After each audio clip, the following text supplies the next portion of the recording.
The author himself, Dr. Sibe, has also told us about some of the summary of contributions to this work. Yes, part of the things you are supposed to do is also to evaluate the book. So I want to talk about evaluation.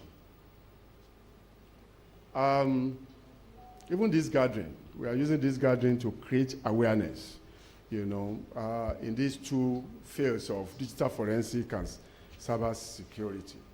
And of course, this book, one thing that came to my mind when I saw this book is that we now have a book in the field of cyber security and digital forensic that can further project Nigeria as a nation, that will show our efforts to the whole world, that will show that this nation is also not sleeping, that will show that even with the fact that we are having an increase in cyber attack, this nation is making significant effort towards ensuring that we are able to get it abated. Okay? We have a book that is covering up for us in terms of the skill gaps that we are having as a nation. There are so many things that when you read that book, you will be able to also learn. And of course, the first review has also mentioned the fact that law enforcement agents should just grab this book as many copies as they want and make it available to all the people, even the boss. Okay, sir, what do you call your boss, sir? It's okay. So we have a book that provides relevant skills and sound knowledge to everybody. We have a book that gives direction and guidance. We have a book that is analytical, logical and effective, and provide effective approaches and strategies for management of cybercrime in this country. We have a book that provides foundation to other books. And of course, we have a book that is also going to alleviate the problem we have in terms of dearth of books in this nation. Recommendation. Okay?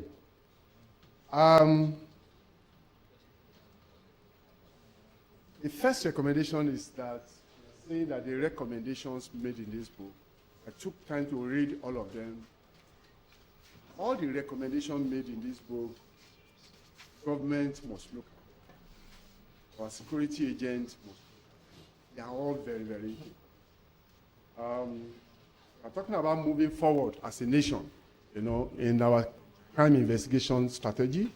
Moving forward in terms of digital forensic investigation, the recommendation is with this book are really very important.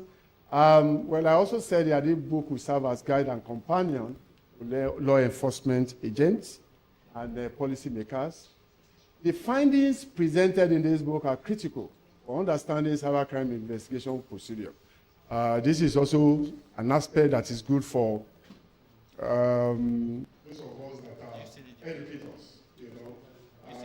Some of our students, PG students, undergraduate students, they have little or no knowledge about crime investigation technique in this country.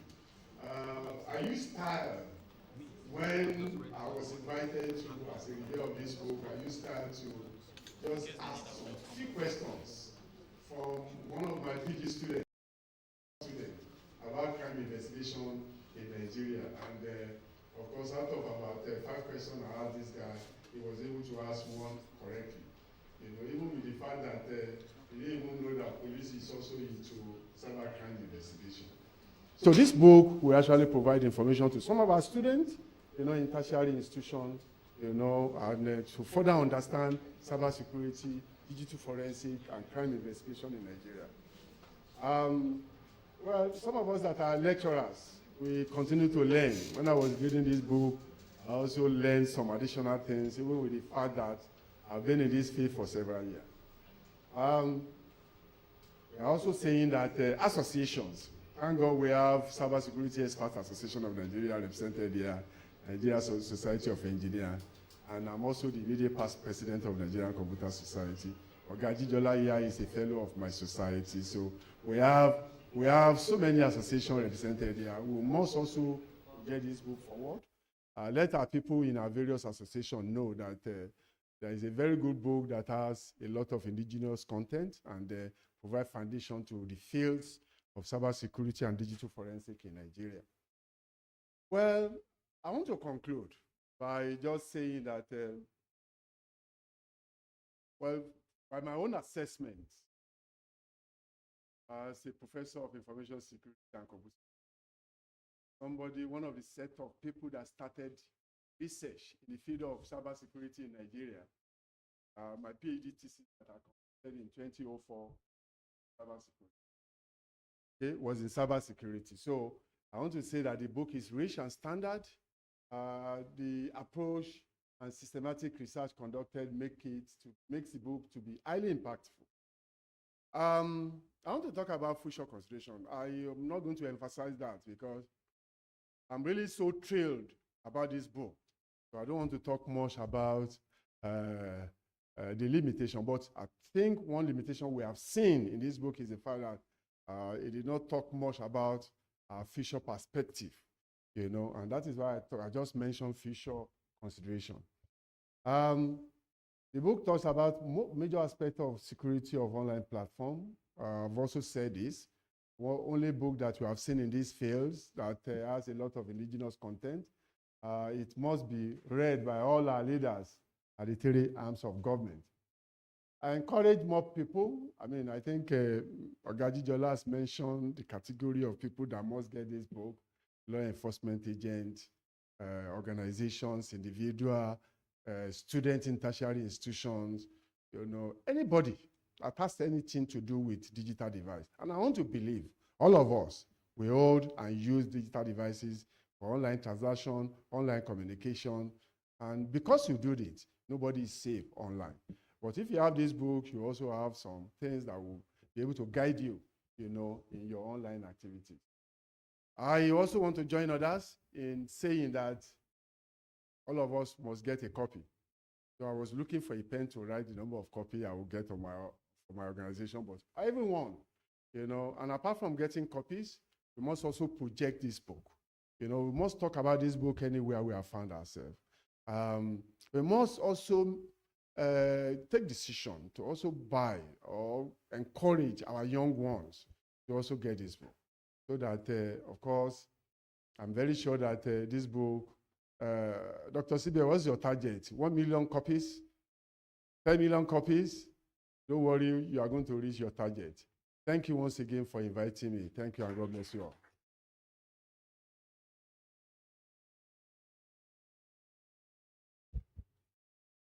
Thank you very much, Prof. Please, let's put our hands together for Prof.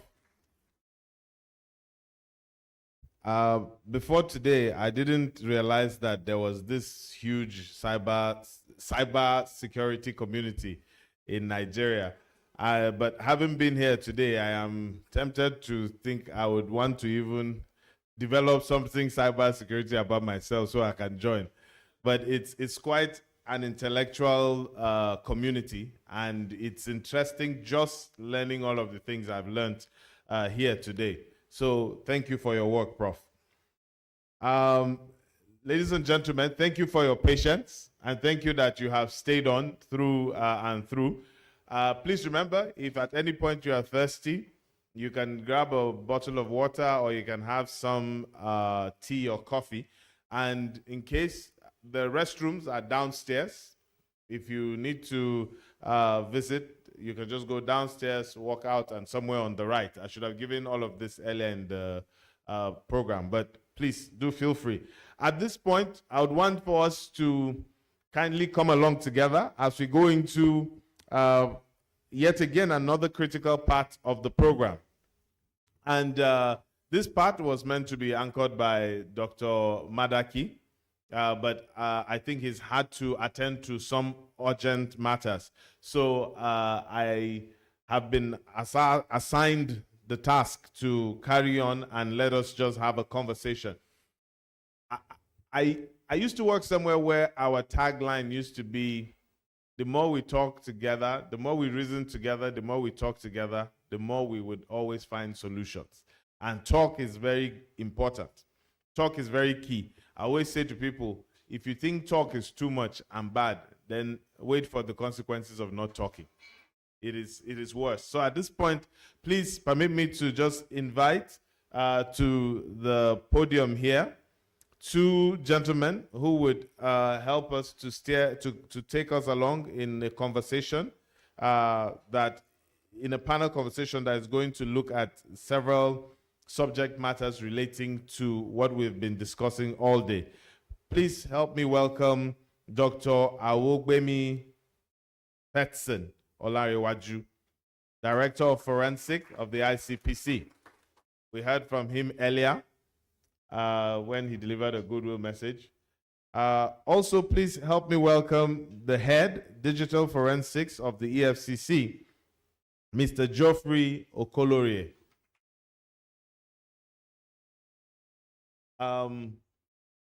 You're very welcome. I will transition from here to here.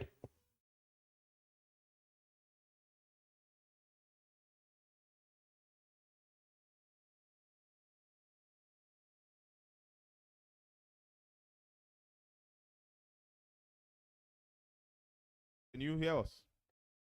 I think you may need to pump up the volume. Good. Thank you, gentlemen, for joining us here and for allowing the audience to be here with us to partake in this critical part of the program.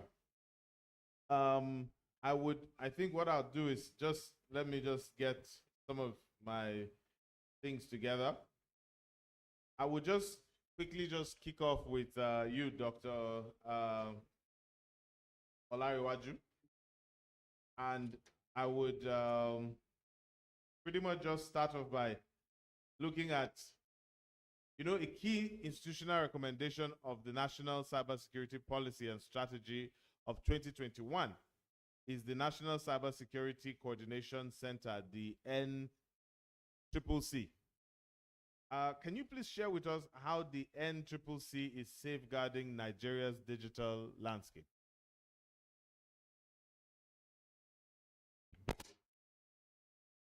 Good afternoon, everyone. I don't know. I want to quickly ask for it. No, in event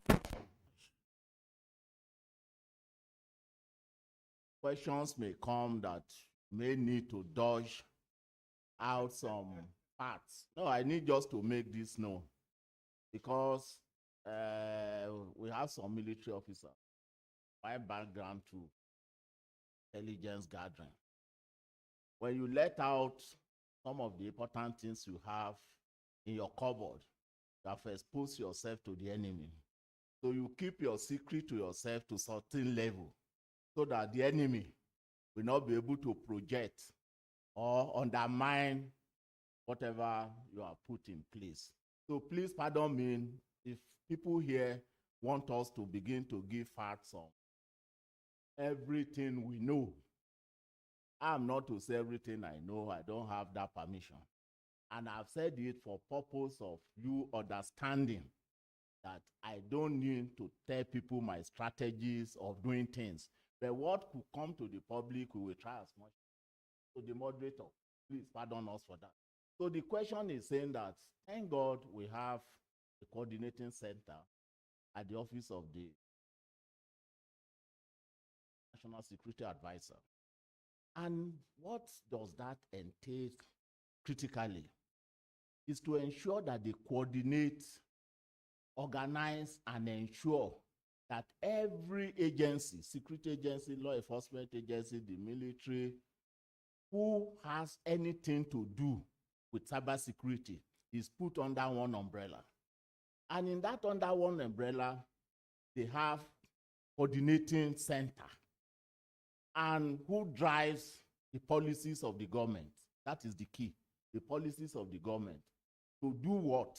To ensure that as cyberspace is free from attack. And if you look critically at the book, I've not been privileged to read, but it has been reviewed and I was taking some notes. A key something there is that, are we ready?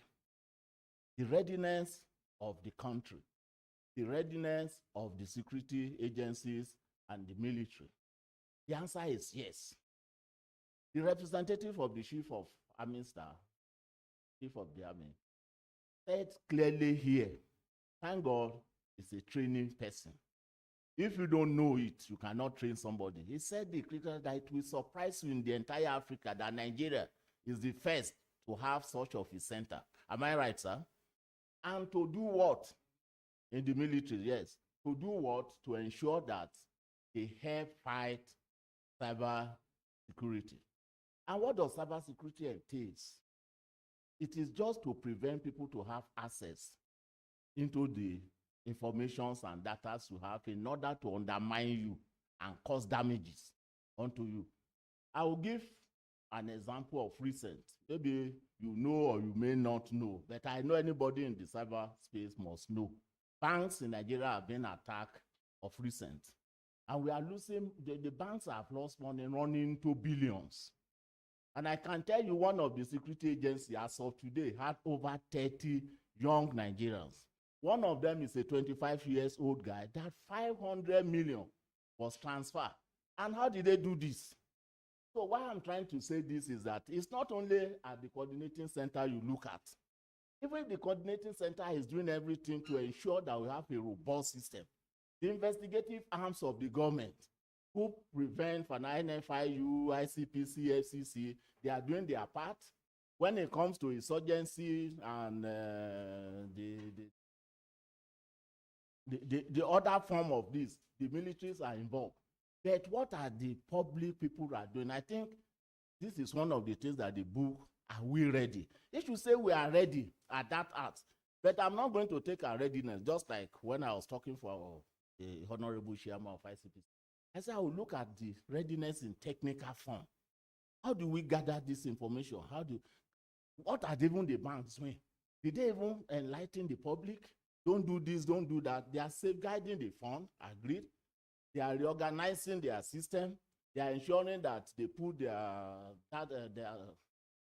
servers secured. But if they are doing that, what are they doing to let me and you know? So in gathering our information, it needs to be secured. And I can tell the audience here, we are doing a lot on the side of the forces to ensure that this thing are safe. How do we save it? That's why tactically I told you I won't say it. Because if I say it already, I don't know who is already knowing the step we are taking, who wants to cancel the step. But I can tell you, the author, sir, we are ready in terms of the process, the procedure. The funding may be a difficult thing for now, which you have highlighted in your book, but I think we are ready.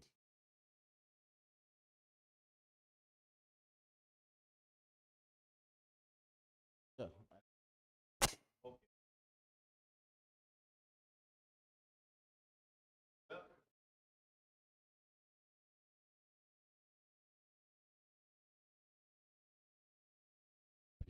But okay, So at the juncture of funding, I just want to come to Geoffrey. As highlighted in the review of the book, a major challenge that was noted by the authors is funding, and which we just had Larry Waju point out there. In your own side, given the current realities that I mean, every time we see on TV, you would always see, especially like your organization, the FCC, you see them going after cyber criminals or suspects of cybercrime. With regards to funding and what we've heard with the review, what recommendations what are your perspectives on what funding is needed to fight cybercrime? And based on what we've heard, what are the recommendations and thoughts you have on this? All right, thank you very much. My name is Geoffrey Okolure, digital forensic expert with the Economic and Financial Crimes Commission. I'm currently heading the digital forensic section of the forensic department. Right, so let me first of all say that from the book, the recommendation, the observation is very correct and right. Funding is a critical challenge with respect to digital forensic investigation for virtually all the agencies in Nigeria. And I do like to say that like was observed by the reviewer, it's something that most people are aware of. But the thing is, how do we navigate the problem to solving the problem? Now, for the EFCC, one of the things that I think has helped us extensively is our collaboration with international agencies. The EFCC collaborate with the FBI, collaborate with the National Crime Agency, and a whole lot of other agencies. I mean, I have benefited from trainings, in England, for under the auspices of the UNODC. Okay, so as a matter of fact, we've also had situations where some of these agencies, the national agencies, have donated facilities, digital forensic facilities and all of that. So I think that my recommendation is that in view of the lean resources that we have within our agencies, that we can leverage on relationship with other organizations, to support what we do. A lot of organizations have funds which they are even willing to support, the fight against cybercrime in Nigeria. We can leverage on them. I mean, we've enjoyed it both from international partners and even local partners. Organizations like the Federal Inland Revenue, also we have relationship with them, and they'll be quite supportive in this direction. So we can leverage on that, and I think that will really help us a lot. Having said that also, I think that part of the challenge, which was also highlighted in the book, is the fact that it's difficult to run digital forensic investigation on capital resources, on budgeted resources. For example, if you budget, say, just make it very simple, 10 million naira, for example, to buy facilities and train officers and all that. Assuming I'm conducting an investigation and I find a need to also procure certain facilities, software or hardware that were not initially budgeted for in the budget, how do we handle that? So if I have to follow all the bureaucracy and all that, sometimes it can actually limit the resources that I need to do the work. So there has to be some kind of budget, but budget that is not tied to administrative like security vote. A kind of, not necessarily a security vote, but a kind of, a financial structure that allows us to draw in from that fund to be able to buy what we need to buy per time and make sure the work Which kind of reminds me of what when one of the book reviewers, that's Abdulhakim, when he said cyber criminals move at the speed of light. Yeah, while you move at the speed of the law. Yeah. To a large extent, that I think can be one of those points. But I'll come back to you, Olaiwaju. Go back to something you touched a bit about when you referred to what General Ahmed said earlier about being the pioneer center by the military on the continent. When you have that, and then when we now look at hearing things like maybe let's say a comparison of 4,000 publicly funded labs to 11,000 privately owned labs versus ours that is almost non-existent, it speaks to the fact that there is a gap. There is a gap in terms of know-how, in terms of personnel, in terms of the people. So even if we had 1,000 labs today, we would need to find the people that will man those labs. And from the reviews we've had, those things were addressed in the book. For your own office, I'd say, and then maybe by extension, your own thoughts and recommendations, how do you see this skill gap being filled? Thank you. It's a very interesting. Normally, in every journey in life,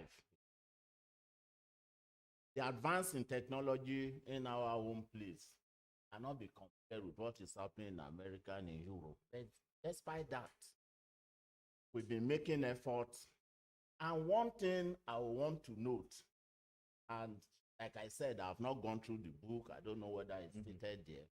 We should try to bridge this gap first by going out of what I will call, because there's one thing, you must train your personnel based on what is called acceptable and best practice. And that is lacking for now. But like I said, the journey, most of the things we do we have what item vendor trade. You are Okay. buying an equipment. The vendor will just come and give you 2 or 3 days and go. Came to a point, personally, I said, I'm going to be a defense. Despite I'm supposed to be a prosecution expert. Why? Because it is much easier. That is the because we are reviewing a book, we are talking, and it's a research-based book. And when it's research and you don't identify the critical factors, not make progress. Somebody will just train you to, let's say, FTK. Certification in FTK. You have 3 days training on FTK. And all you do is that you ask staff, go out there, do all the needful. Even if you follow the lay down process, something is missing. And what is that? And if that is missing, are you qualified to go to the law court and watch? Yes, in court. But when you meet a professional, It's a strong. you are rubbish. So in events of what you have said, in my own organization, I will say, I have tried to ensure that in every field of either cybersecurity, digital forensics, polygraph, ensure that we have at least 1 or 2 persons trained at some level at international standard, so that our evidence cannot be thrown out of court. And so my advice is that any organization that is not doing that and is carrying out investigation on cybersecurity, digital forensic, polygraphing, handwriting, and so on and so forth, to please key into thinking forward, irrespective of the cost. No matter what you do, how sweet or how good your evidence gather where, presenting in the court, if you meet an expert, real expert, you believe that we are trying. Okay. Okay. I mean, trying is a good thing. Let me come back to you, Geoffrey. In the course of one of the things that is associated with cyber crime is as against the tradition. Permit me to use the word traditional crime. If someone did something, someone stole something physically, you know they did it in Abuja, you catch them in Abuja, you prosecute them in Abuja, so you don't have very complex issues with territories. But with cybercrime, like we heard one of the speakers say, someone, I think that would have been the representative of the Attorney General, someone can sit miles, thousands of miles away from where you are and commit cybercrime in your locality, like we've seen with some celebrated cyber criminals. To a large extent, that poses issues of jurisdiction. And part of what we heard from the reviews, the book has attempted to address that. In the course of your work, especially in EFCC, we've seen loads of criminals running back to Nigeria or doing crimes in Nigeria and running out. How do you deal with managing issues related with jurisdiction and cybercrime? Right. Thank you very much. This is a very critical issue that we need to address. Let me quickly state a classical case study that I was involved in. Okay, so this case was a case that a number of young boys were arrested in our Enugu office, and their computers were collected from them, their mobile phones and all that. It was sent to Abuja for analysis, and I conducted the forensic analysis on them. Looking at one of the computers, I found a classical case of keylogger that was installed in another computer in Bangladesh. And that Bangladesh computer was a bank computer. So this guy was in Enugu, and he had a screenshot of every key punch on the computer in Bangladesh was captured remotely on the computer in Enugu. And that computer was brought to me, and I did examination. I found every stroke. A screenshot of the computer in Bangladesh was remotely captured, the computer in Enugu, and I wrote a report on that. Precisely, clone.exe executable file was installed on that computer in Enugu. It was installed computer in Bangladesh. via the internet. So you can imagine somebody in Enugu performing something, performing an act in a computer in Bangladesh. So I took a screenshot of every key stroke that was captured remotely as a JPEG file on that computer, and I wrote a report on that, and the case went on. Now, this was a case where the person who was perpetrating the act was in Enugu, was arrested in Enugu, okay, and now the case was being investigated. What of a situation where the same person was arrested somewhere else, and assuming he had complete access to the computer in Bangladesh, then there's going to be jurisdiction issues which needs to be resolved. On time without number, we've had that kind of issue. Now, how does the commission handle such situation? We leverage on bilateral relationship with the countries involved.